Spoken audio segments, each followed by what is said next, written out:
Hello everyone, and welcome back to another Heartwell dev stream, the live stream series where I continue to develop this adorable Souls-like action RPG with platform mechanics and multiple endings. And if you find these dev streams interesting or helpful, be sure to subscribe to the YouTube channel and click that bell button to stay notified. Now, before we get into what I'll be working on tonight, I do want to have an announcement. So, I've done a lot of thinking over the past holiday break, and I've come to a very difficult but necessary decision, and that is that this year I plan to stop streaming regularly on Twitch.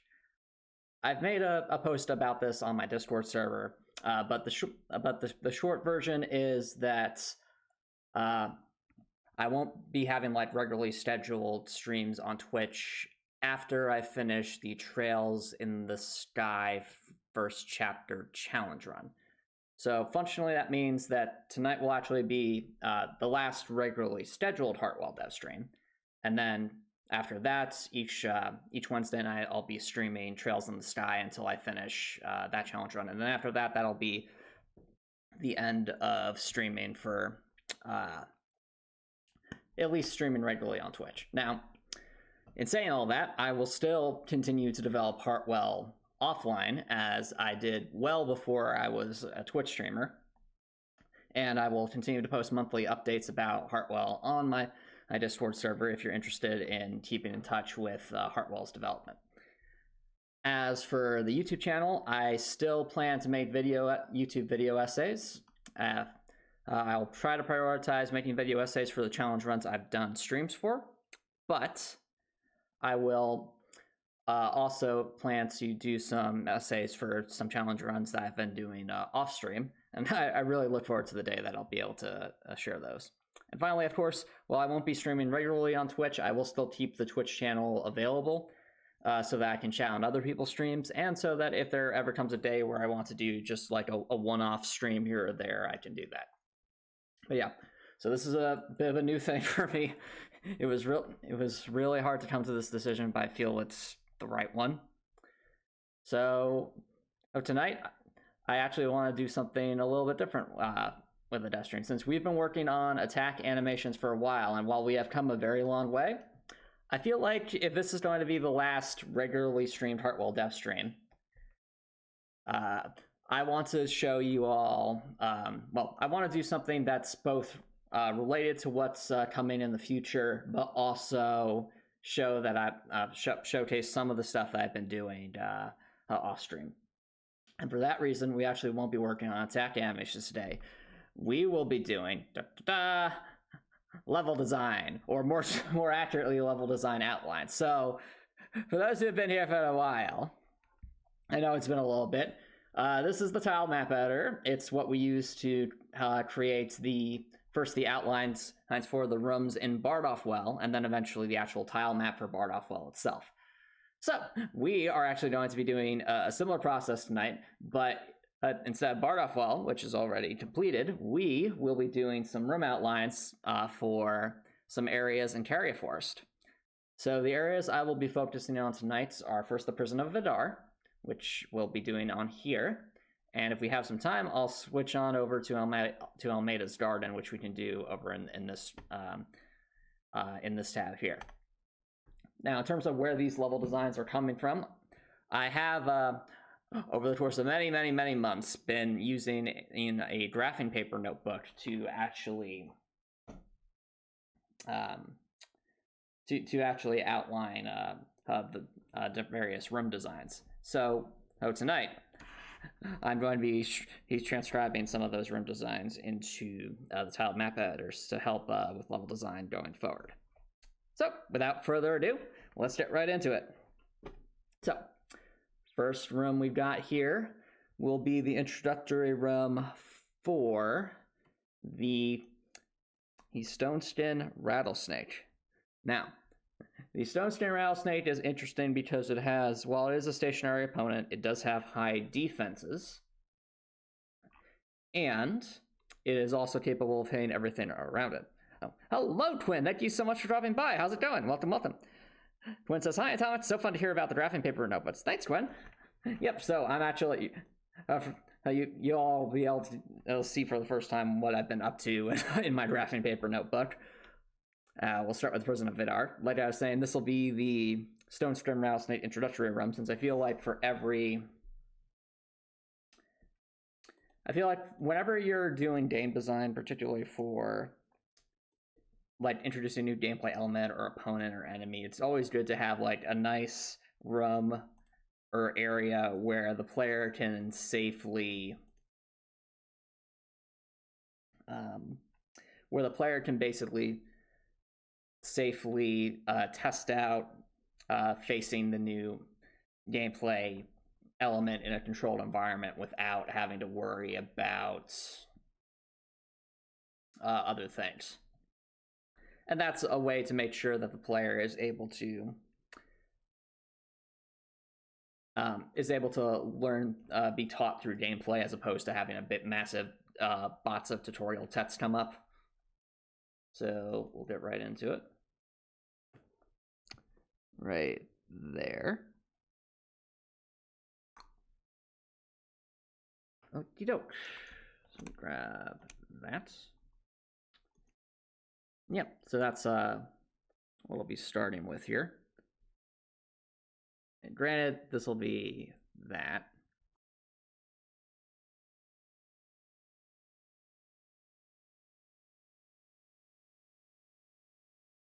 And it has been, it's funny, but now I think about it, it has been like a really, really long time since I've actually done some outlining in the tile map editor. But it feels nice to be doing this again, because this was some of the most fun I've had on streams was when I was putting together the level maps for Heartwell. Oh, it would appear I have accidentally grabbed too much. Let me just, this is on the wrong layer. And that can happen sometimes. Okay. There we go. But yeah, there's very much a method to designing like a certain number of rooms for Heartwell, or just about anything that has levels, really. And the method I've been using was essentially identifying gameplay elements, enemy types, things like that, and then coming up with different combinations of them in order to force my mind to think about different scenarios and sections. So yep, this is the first room, of course. I'll put a little, let's see, I think it would be in, yeah. This will put a, I'll use these numbers just to help us keep track of what's what here. So this is room, we'll call it room 1. Step, we'll do room 2. All right. So room 2 is going to be the introduction of the Pike display, which is this enemy type right here.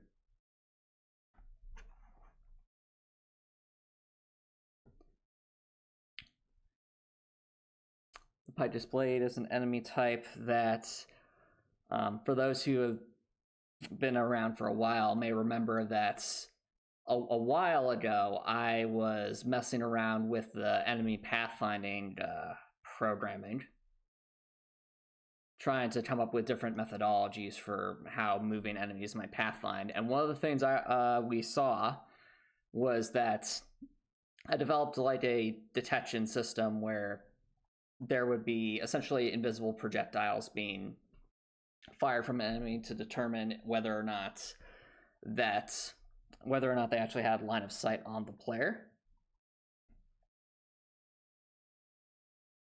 And if they did have line of sight on the player,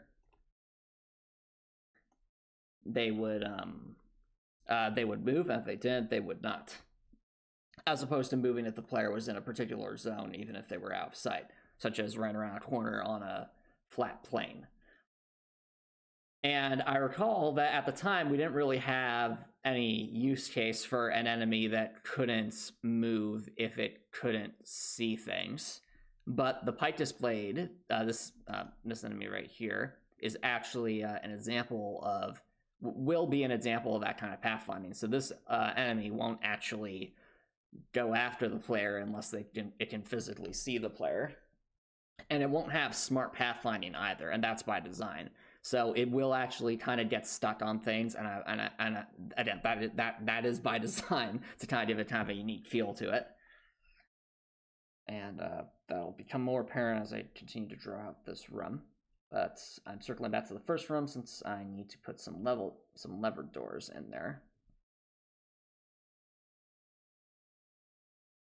We'll put that.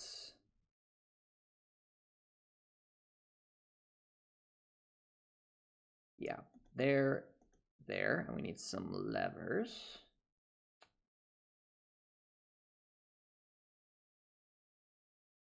There, and there. All right, now chat, since this is going to be the last regularly scheduled Heartwell dev stream, if there's anything you guys want to see that's non-spoilery, please let me know. But otherwise, I will continue to doing some drawing here. There we go.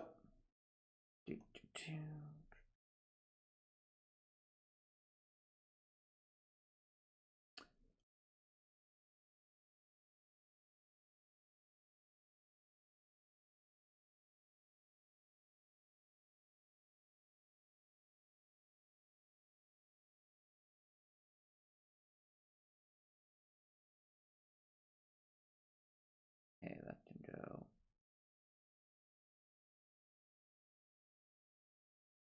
right there.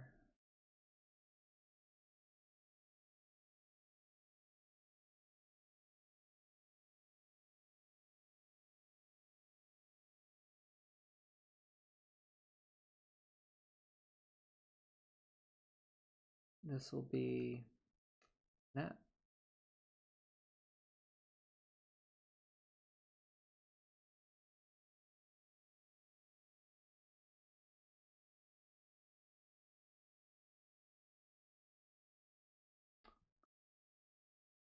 And just like that.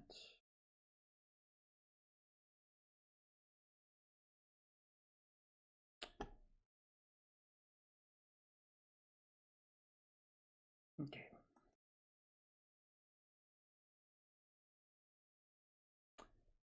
Put our Pike Displayed right about there.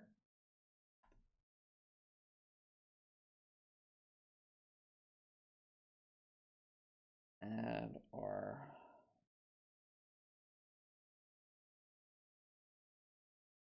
lever doors.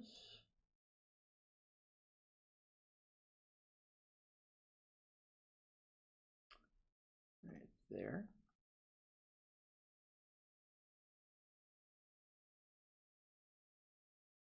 Levers there and there.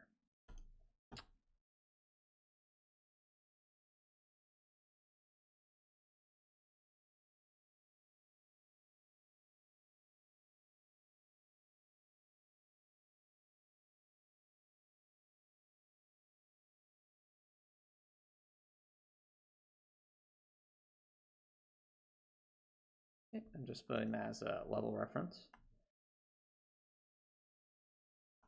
Okay, so the idea behind this section run would be the player would start here, they'd see a lever, they'd walk towards the lever, they would see the Pike Displayed moves, but only when it has line of sight.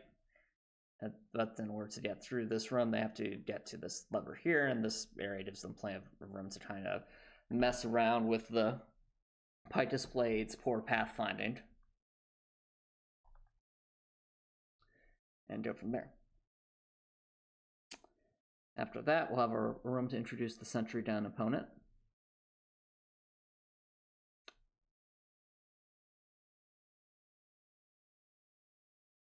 This over.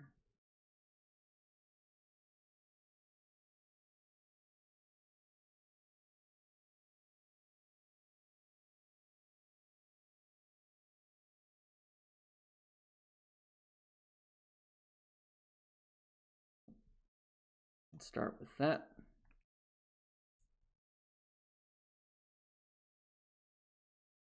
Let's see what we got over there.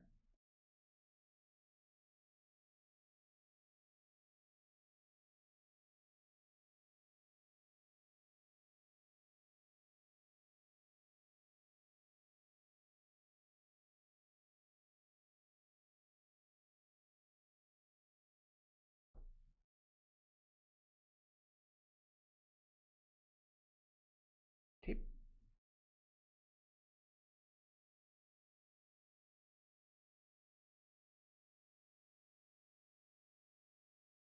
Put that right down there.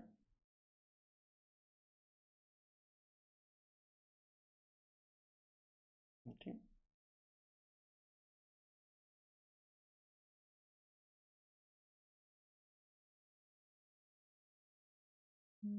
This will go down there.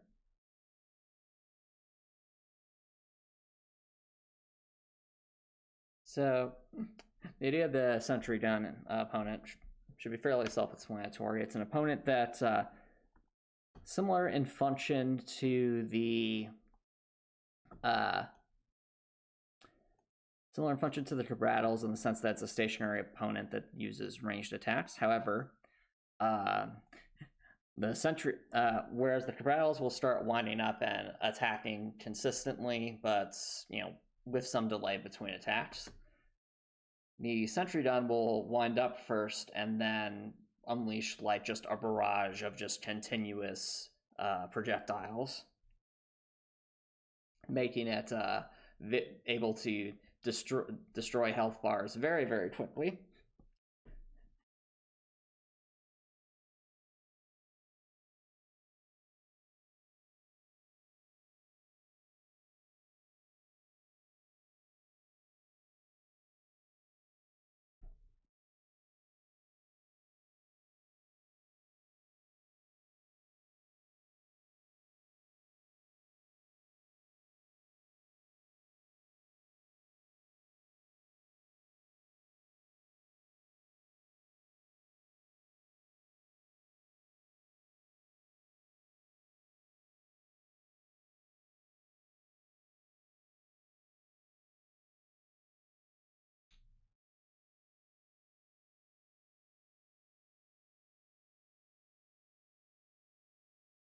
Hold that over there.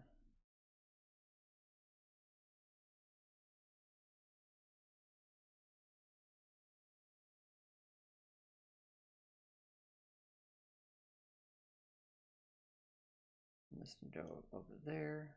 Bada bing, bada bump.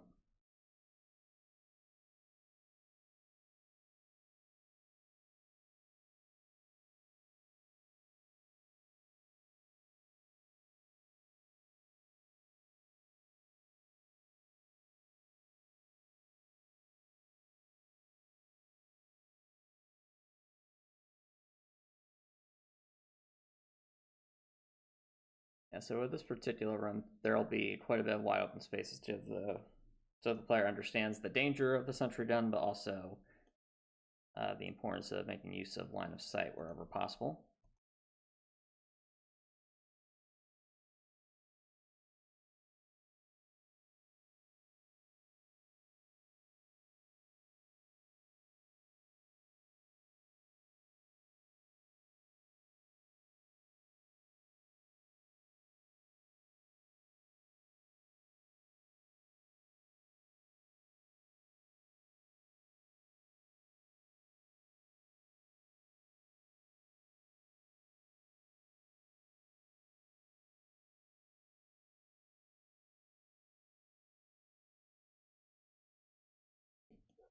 That there. Put this over here. And just like that.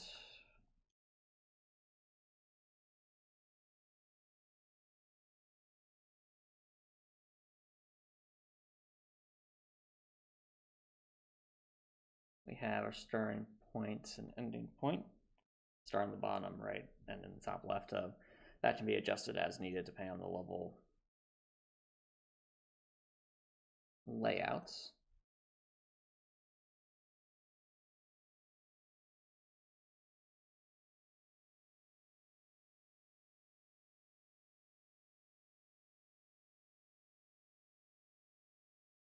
And to give you an idea of how many we're going for, chat, it's going to be similar to how Bardolph is structured in the sense that we aim for around 20 different rooms as a starting point for like what would be a reasonably sized dungeon. So right now we're working on the third one for this dungeon, but there will be 17 more.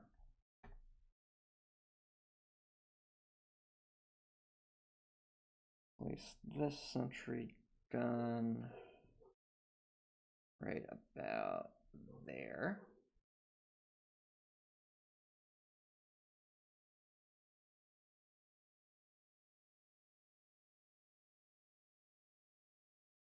And now that we've done that, I just need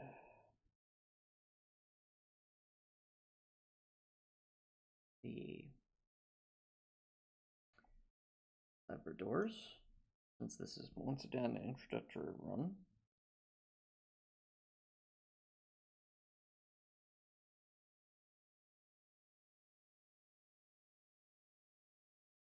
Grab ourselves some levers. Another one should be right about there.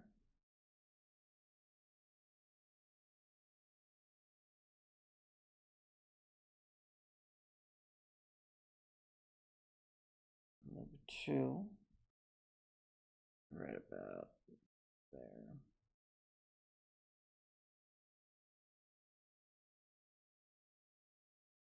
Right, that's room 3. So right now, chat, we have the 3 introductory rooms for the 3 basic enemy types of the Prison of Vidar.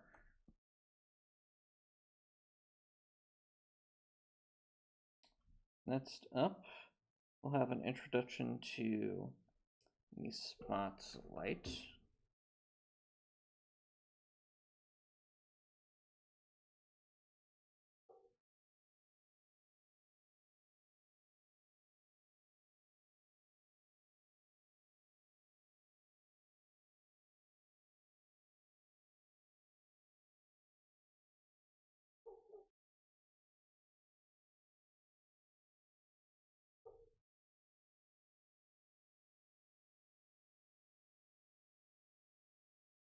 This over. Yeah.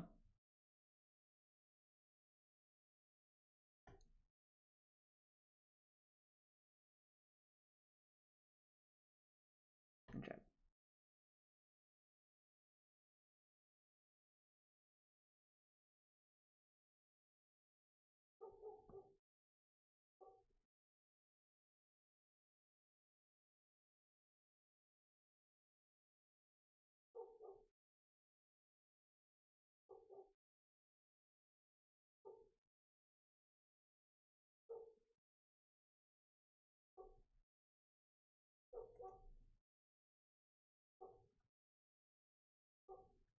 Jinjo. Thereabouts.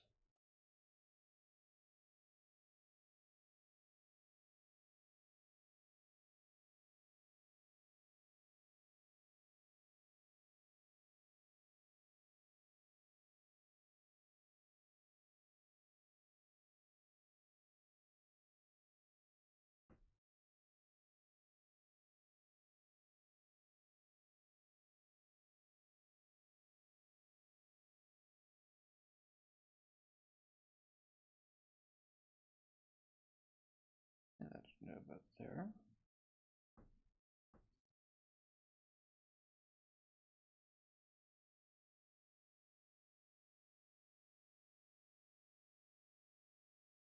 Okay.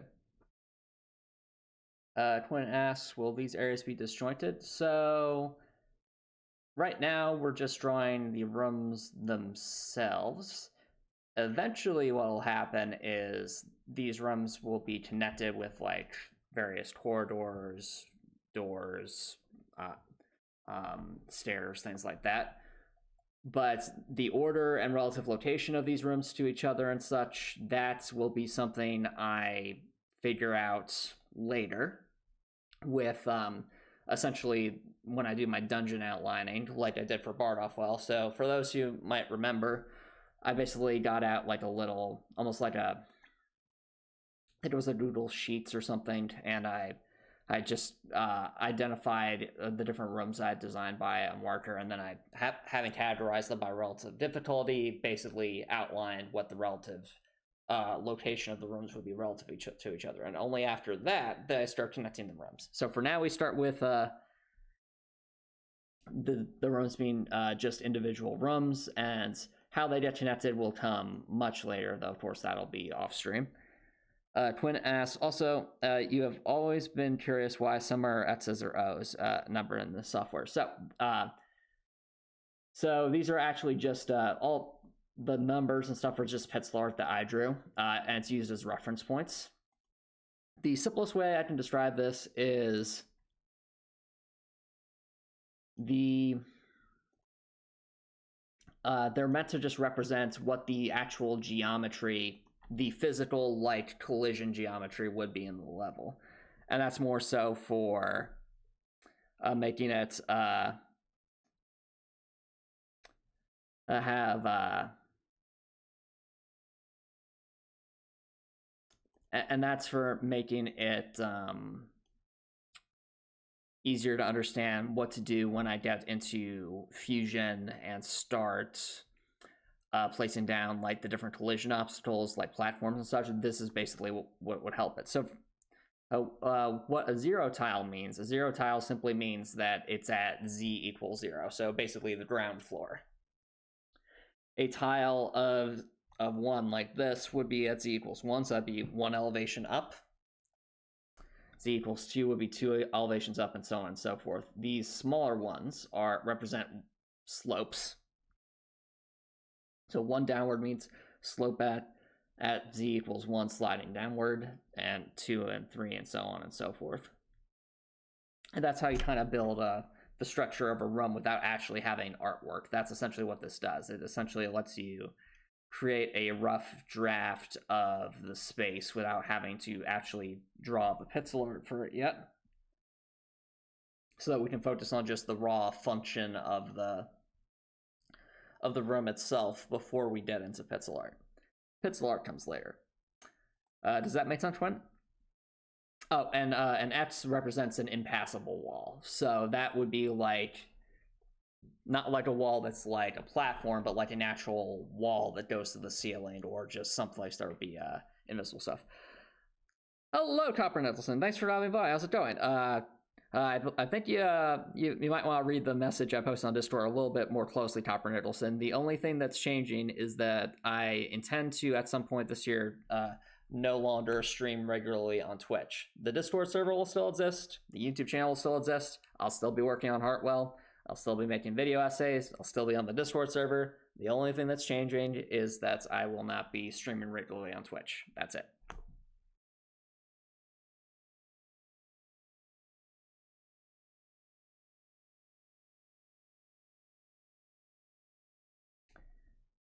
Alrighty.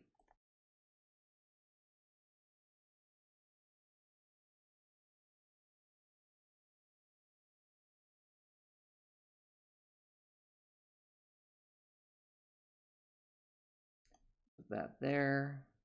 Move that on up.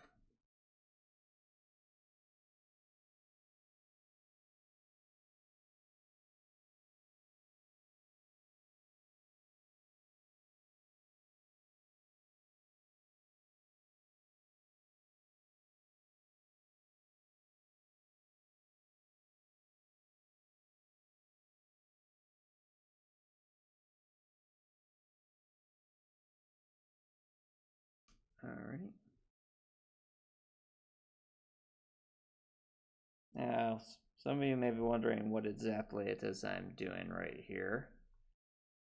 And we'll get to that momentarily.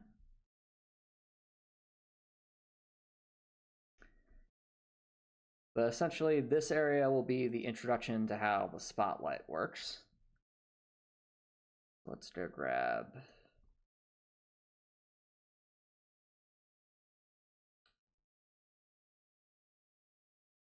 that.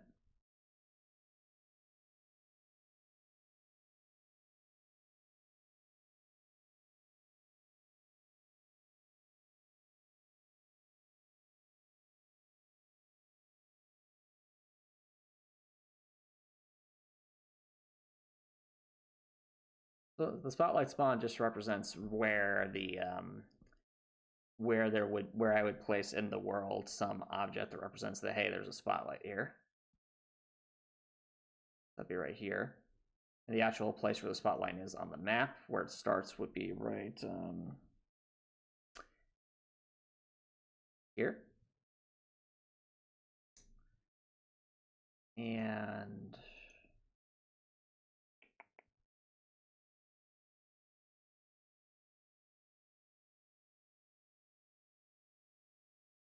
let's have our spotlight doors.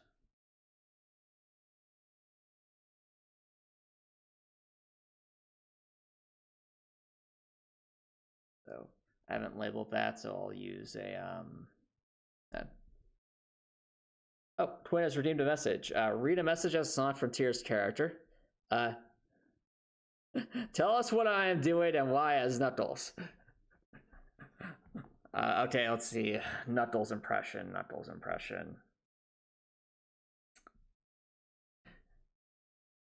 These spotlights, you gotta be careful about them. These spotlights will cause doors to close or open depending on the switch state.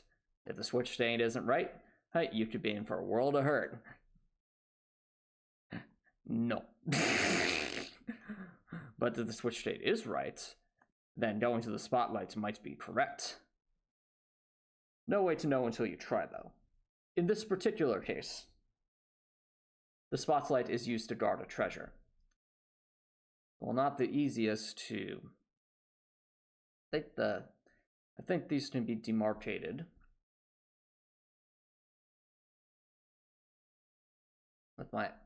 with the other notes, but essentially, when the player comes up from this way down here,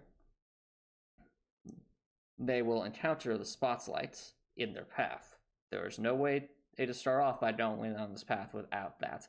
This door will be open at the start, and this door will be closed.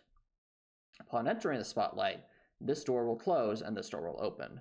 The player will thus learn how spotlights work, especially considering that behind that up here would be some treasure that the player might be interested in collecting. Not the Master Emerald per se, but a treasure nonetheless, or some other item that they'd be interested in.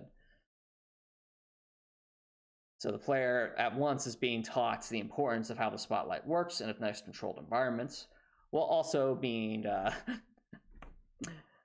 enticed to try and figure out a way to get the treasure without reaching the spotlight. And that's, of course, where this section comes in.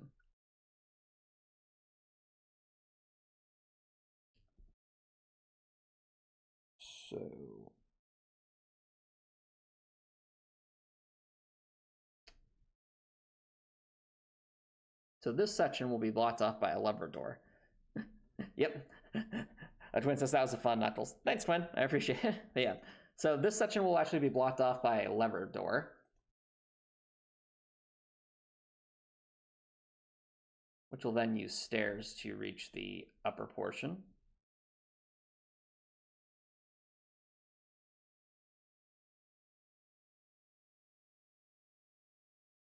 But essentially the idea here is that the player can't get the item that would be up here, because they'll normally start down here, until they're able to eventually get up here later in the dungeon. And once they're able to get up here, there'll be... Well, one, there will be a...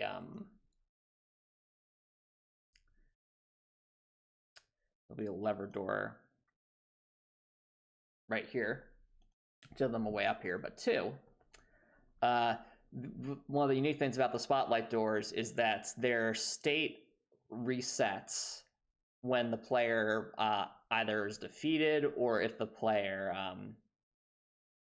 rests at a altar of record. What that means is, if the player rests, then this door will be open again, this door will be closed, and the spotlight state's been reset.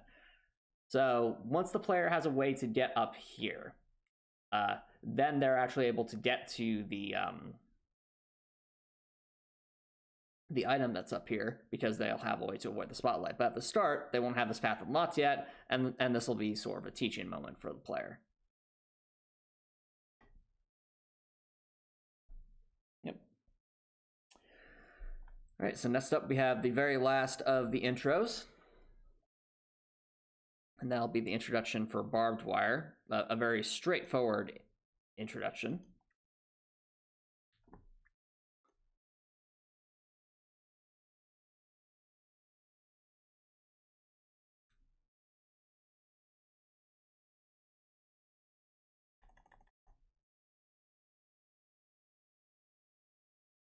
There we go. Put this right about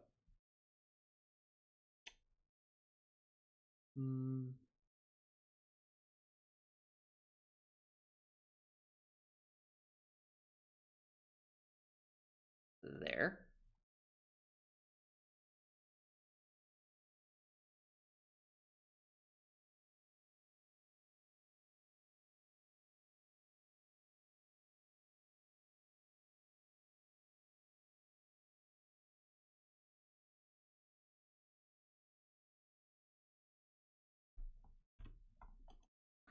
Yep, and the idea for this area is, once again, quite simple.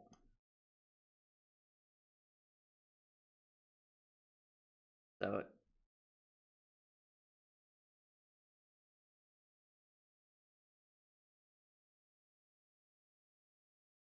yep, it's just a simple room with a single line of barbed wire just in the center, and that'll give the player a way to learn about it in a control environment. There's no enemies here, just a single line of barbed wire. If the player walks over it without thinking, they'll take damage. If the player realizes that, they can learn to jump over it at their own pace. And that's room number 5.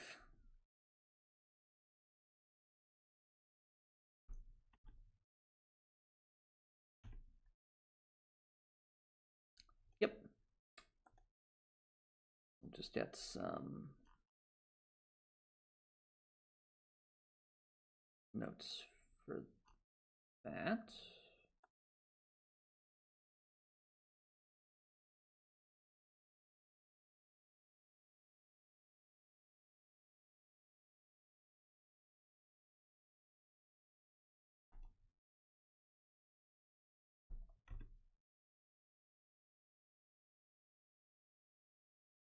I'm not sure what's going on right now.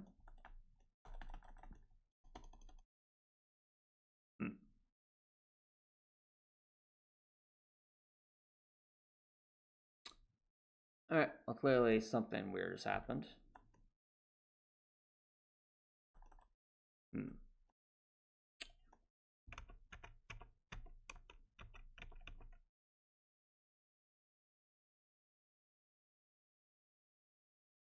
Okay. I don't know what that was about, but I'll fix that. There we go.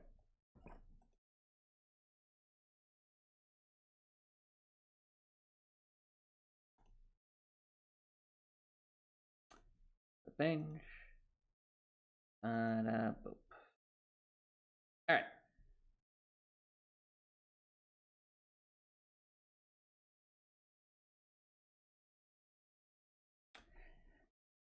Next up, room number 6. This will be where we start to see some items being used in conjunction with each other.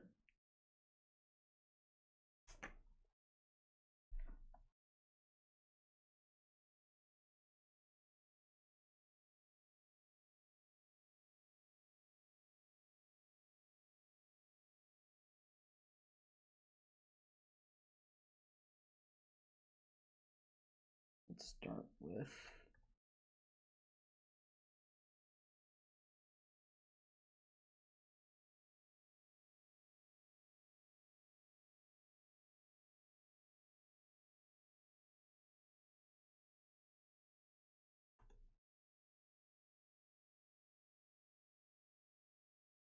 that.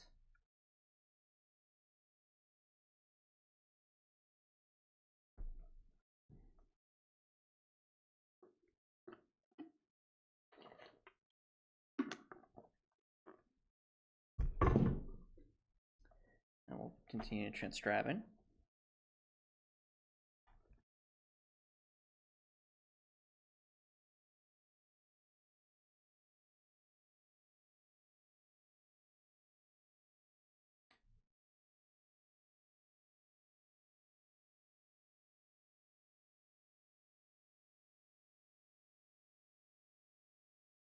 So this one I intend to make a long corridor.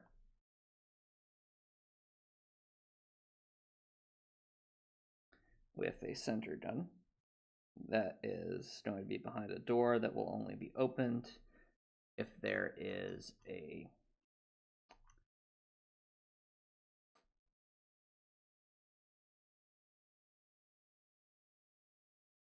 nope.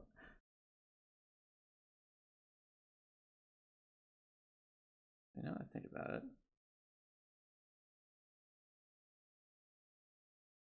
Let's go with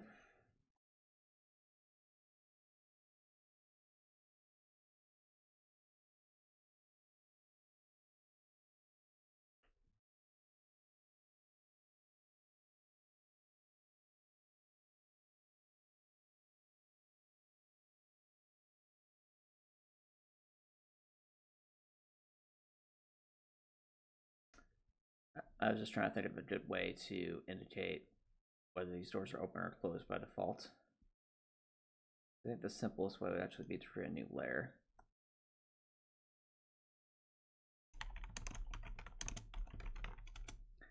We'll set this slate layer to be semi-transparent.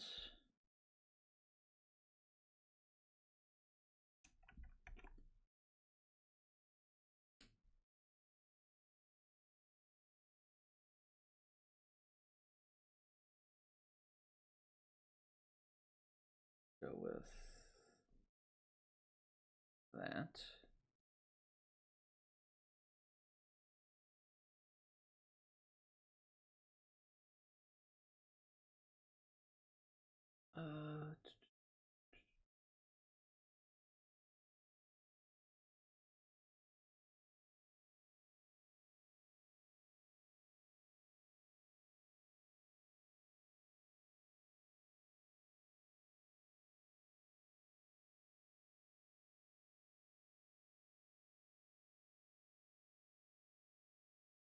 Yep, that would indicate it's open at the start.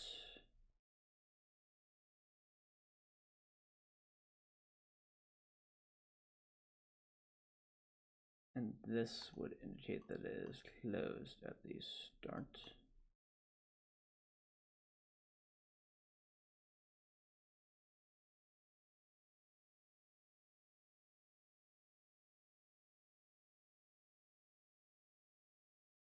Okay. There we go. Oh no, chat, we got ourselves a bot. Ready your emotes, chat. I'll be right back. Ready the emotes.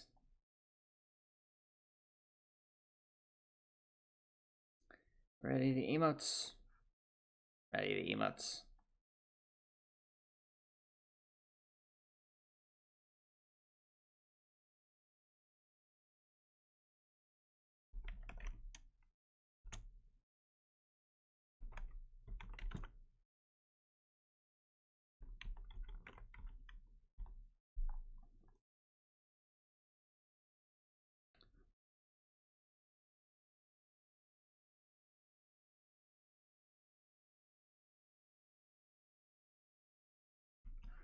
All right, chat. Welcome back, everyone. Appreciate the emotes, especially the adorable dinosaur. Yep. Be gone, bots. All right.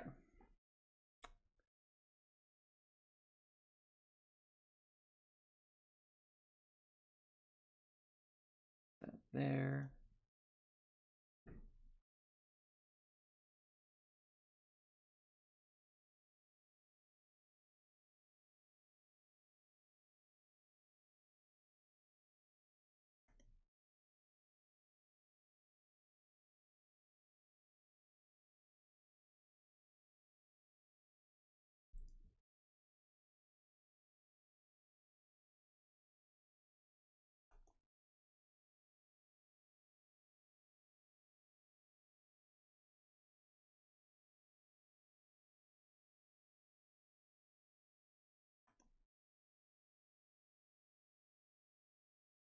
So this will be a long corridor, chat.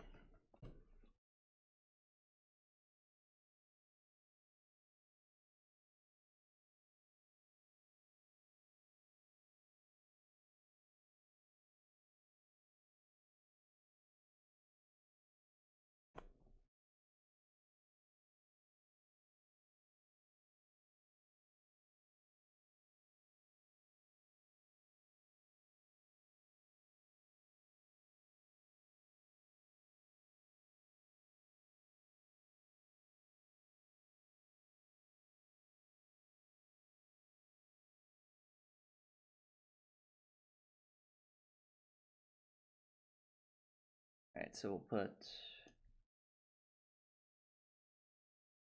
door here.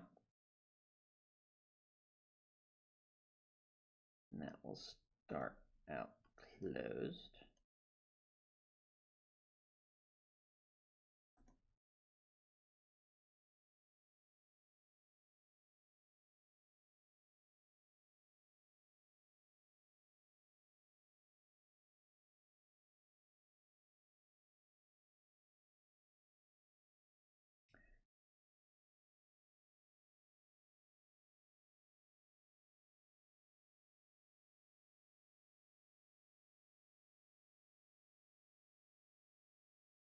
Alright.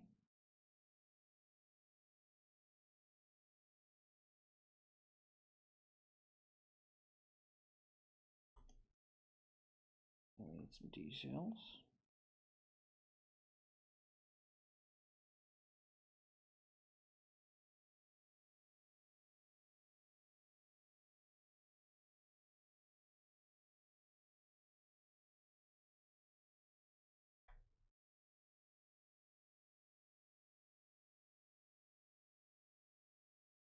That's some barbed wire.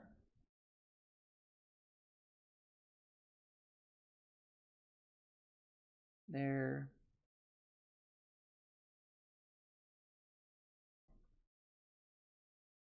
There.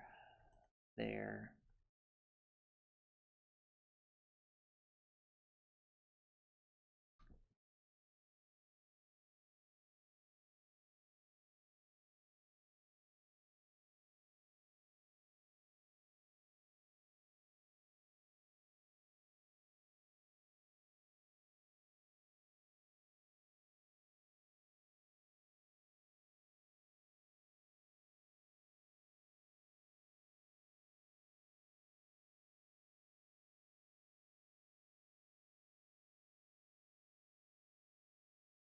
Okay.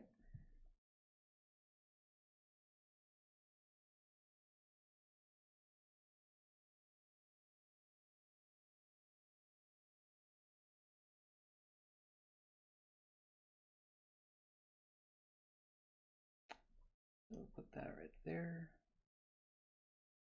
We'll add some spotlight stuff.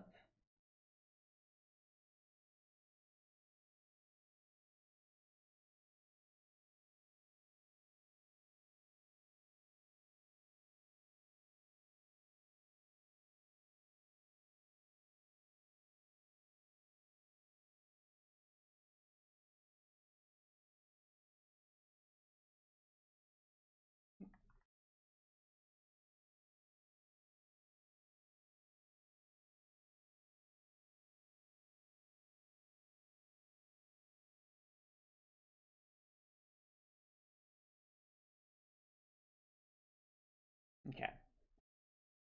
Now, that's room 6 chat. So to give you an idea of what we've got here, the thought is that the player would start here, where they can clearly see the sentry done, as well as potentially an item here, but also this door is locked. There's barbed wire, and then there's spotlights that kind of go in a circular pattern here.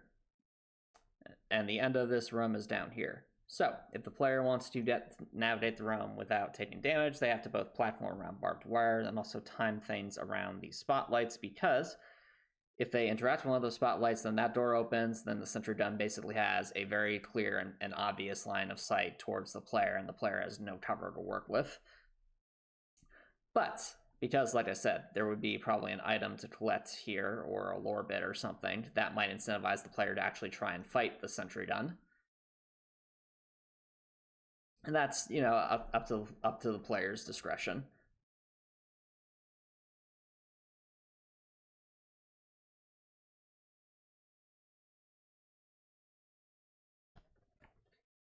All right.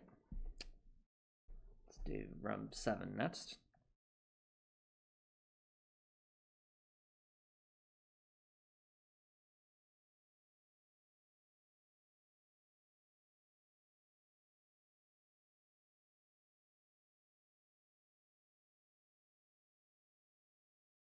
Like so.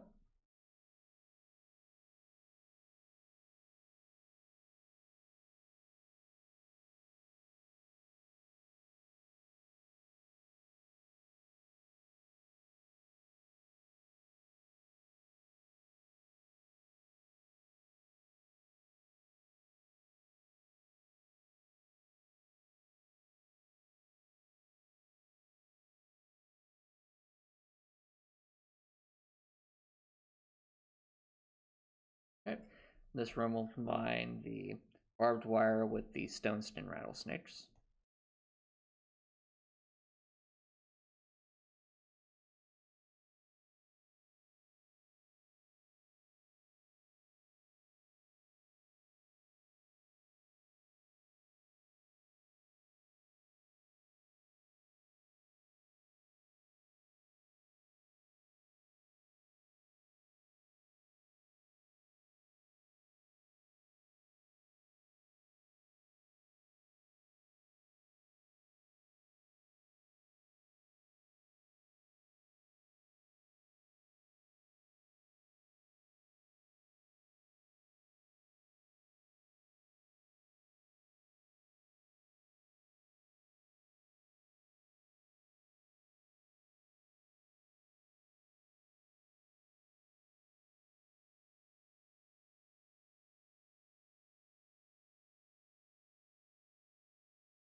Right.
Okay. Can go there.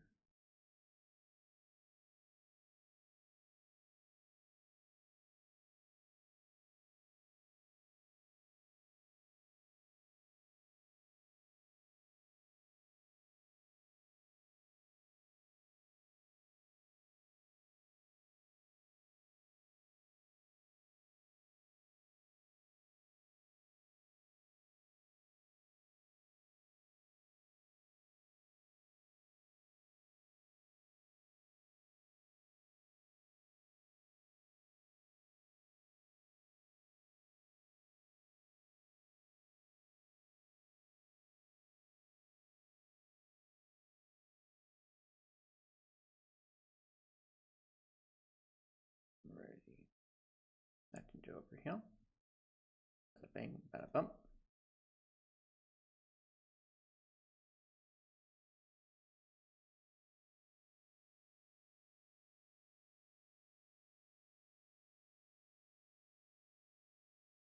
This can go down here.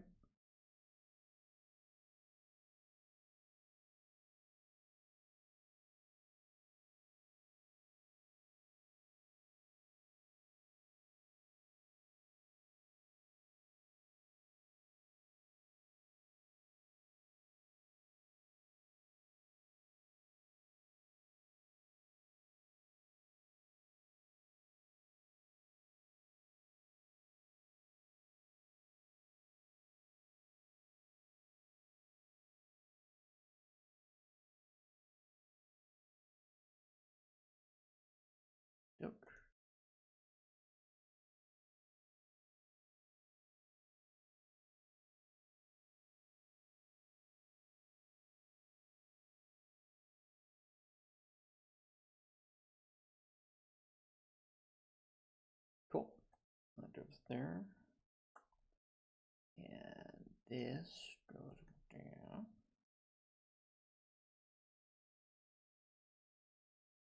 That goes over down.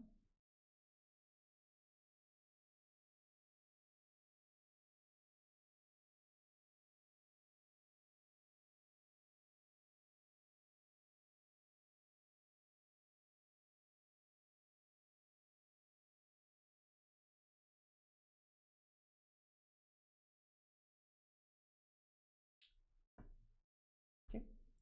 No, that's the room outline itself. Now we have to add the item, well, the various things.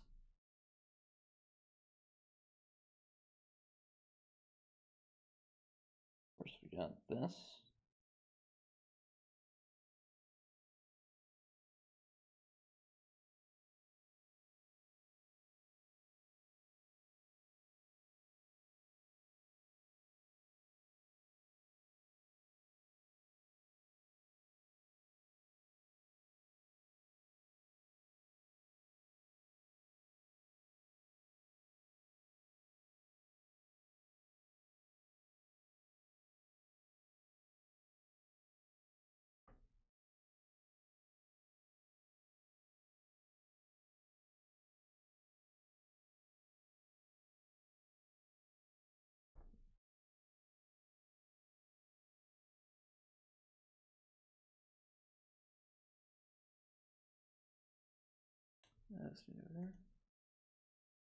And there we go, chat. We have a nice Stoneskin rattlesnake room. And the idea is that the player starts down here. They can do some platforming while either fighting or avoiding the Stoneskin rattlesnakes to reach the exit down here. But I'd also probably put like a lore bed or something down here to encourage the player to explore, even with the danger of the barbed wire.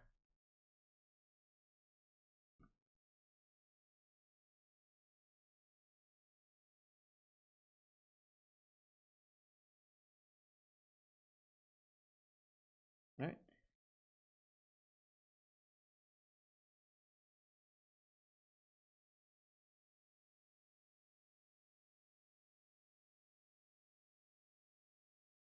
I'll be right back, chat.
All right, chat. Welcome back, everyone.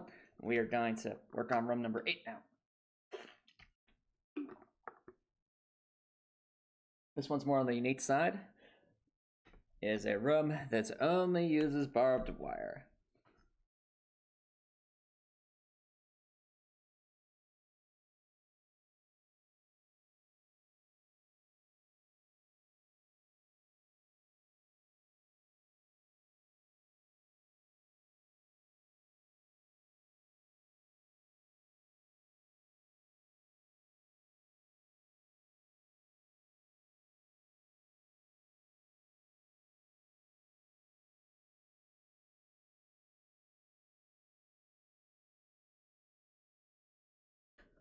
Okie doke.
I can go there.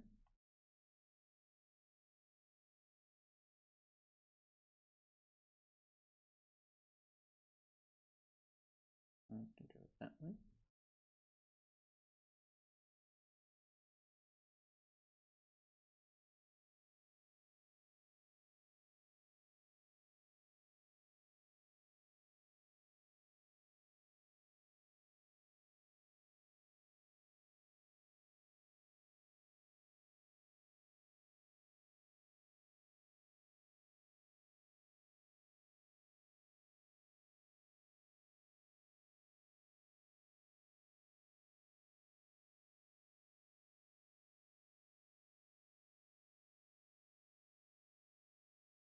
Okay, I need to move that down just a little bit.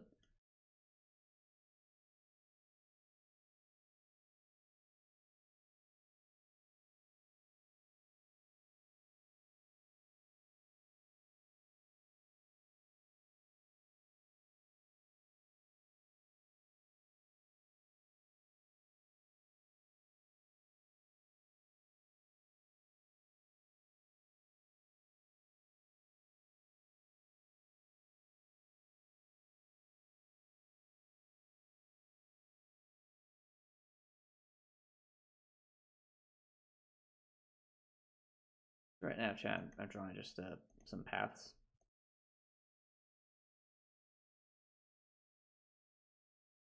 Will all make sense in a bit.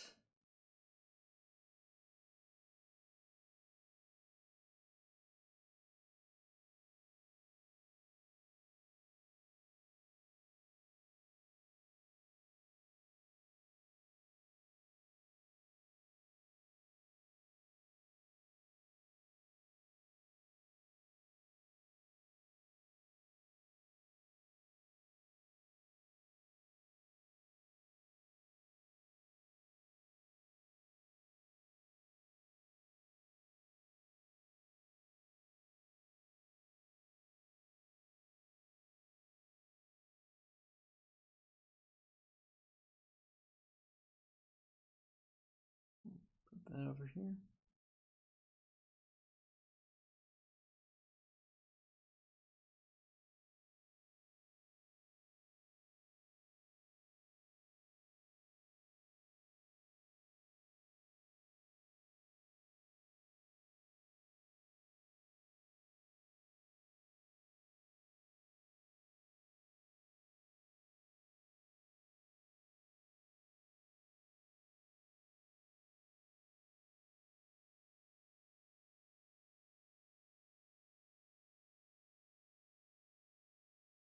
All right. This can go over here. Like so.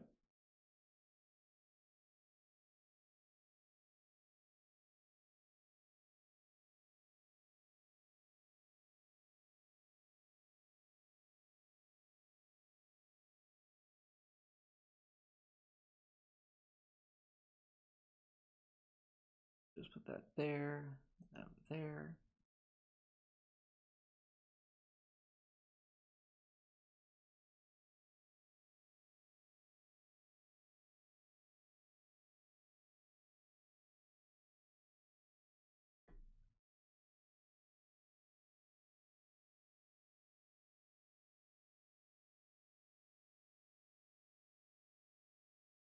All right.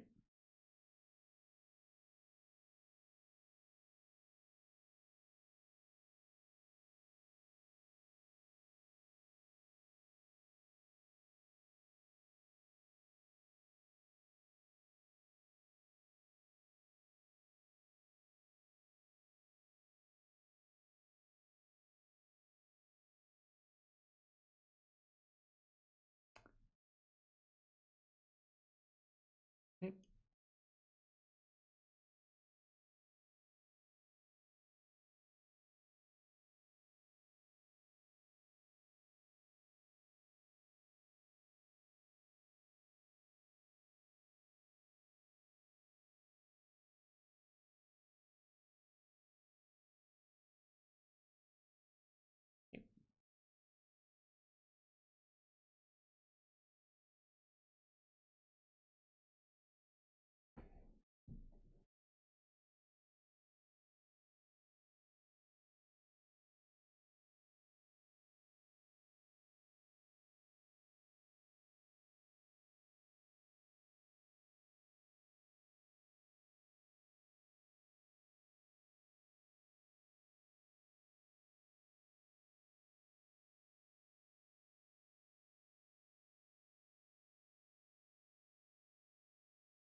Sure.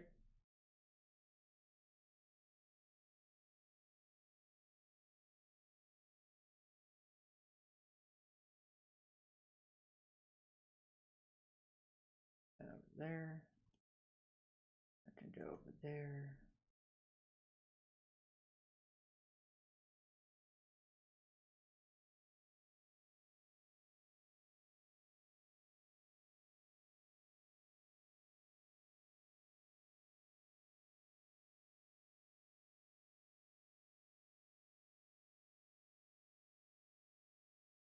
Just like so.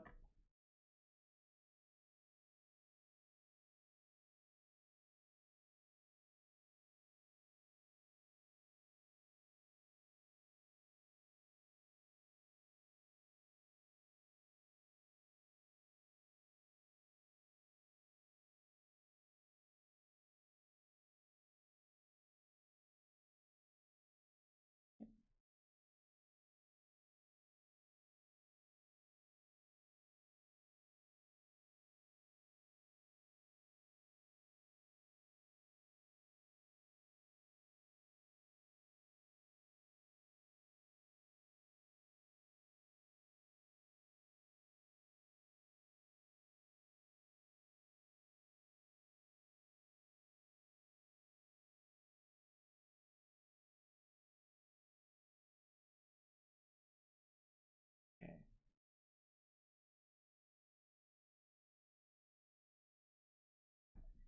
Save that right there. Time to go from there. Yep, I'll be right back, chat.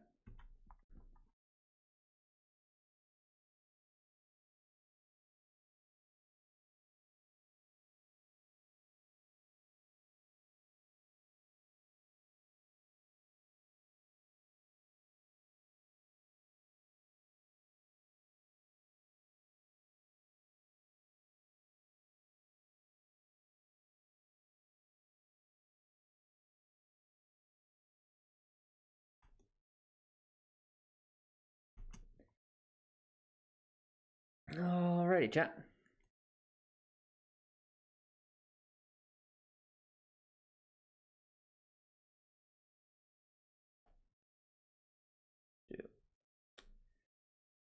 You may... So you may be wondering, why did we do all that? Like, what was all this about? Well, the idea is that this room is more of a treasure room. So the idea is that there be like an item to collect that would be considered very useful or helpful. But there's a catch. The item would be located right around here where my mouse cursor is currently, so around here. The player starts here, and they have to navigate to here. Seems simple enough, except for one very specific detail.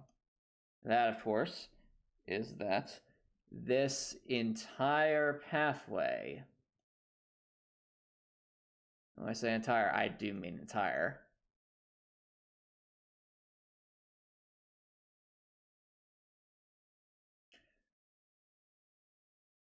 will be covered in barbed wire.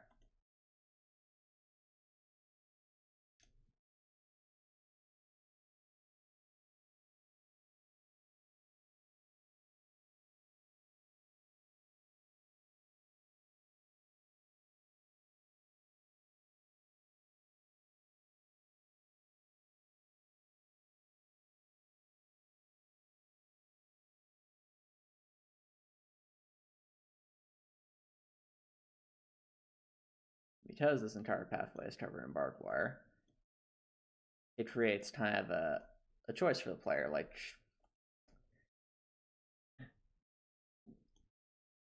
in order to get the intended item, the thought is that the player would have to open up some lever doors.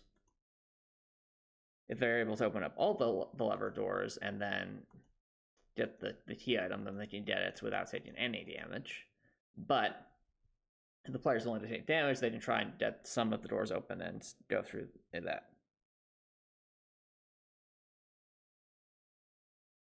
Hey. Oh, no worries, Dr. Nicholson. I appreciate you dropping by, though. And like I said earlier, I'll still be working on Heartwell. The Discord server will still exist. I'll still be hanging out and posting on the Discord server. I'll still be making my video essays. The only thing that's changing is that regularly scheduled streams on Twitch will no longer be occurring. And that once we finish the Trails in the Sky challenge run. So, simple as that. Now, that's for what we got going on right there.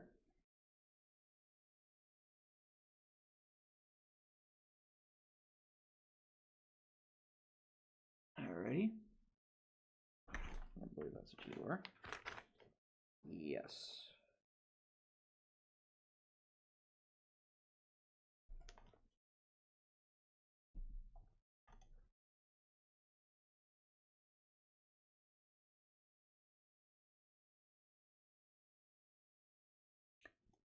And the idea is that these lever doors and the key for this key door would not be like in this particular room, they'd be elsewhere in the dungeon, and that could be a way to obtain that.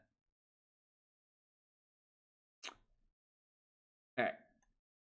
Now, I got a bunch more of these to draw, but I think that'll be something I'll continue off stream. This is, yeah, I think this will be a good spot to wrap things up. So, like I was saying at the start of the stream chat, this is the last of the regularly scheduled Heartwell dev streams. If you're interested in continue to follow Heartwell's development, be sure to come join the Discord server. I post monthly updates there about Heartwell's current development status, and I will be continuing to work on Heartwell for the foreseeable future. Besides that, the next streams on Wednesday will be, of course, Trails in the Sky, and once we finish Trails in the Sky, then that'll be it for our regularly scheduled streams. I'll still be working on Heartwell. I'll still be publishing video essays on the YouTube channel, and I'll still be hanging out on the Discord server. My Twitch channel will still exist. It just won't be something that I'll be posting regularly on, or streaming regularly on, more accurately. So, thank you all so much for watching, and If you're watching on Twitch, feel free to stick around for a raid. But if you're watching on YouTube and you like what you saw, please consider subscribing on YouTube. It's free to subscribe on YouTube, and you can always change your mind later, and it's a great way to show support. If you're watching on YouTube, I hope you have an amazing night.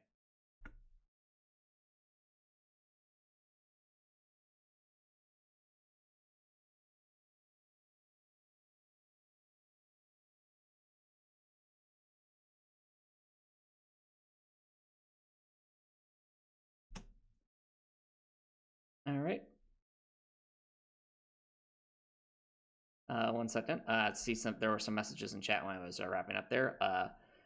Twin says, it was great following the dev journey on Twitch. See you on Discord. Oh, thanks, Twin. I look forward to seeing you on Discord as well. And yeah, like I said, I'm still working on Heartwell.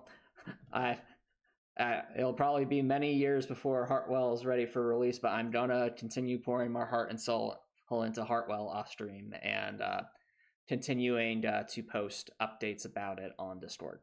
So if you're still interested in Heartwell, be sure to join the Discord server, and we can go from there. So, like I said, if you're watching on YouTube, I hope you have an amazing night.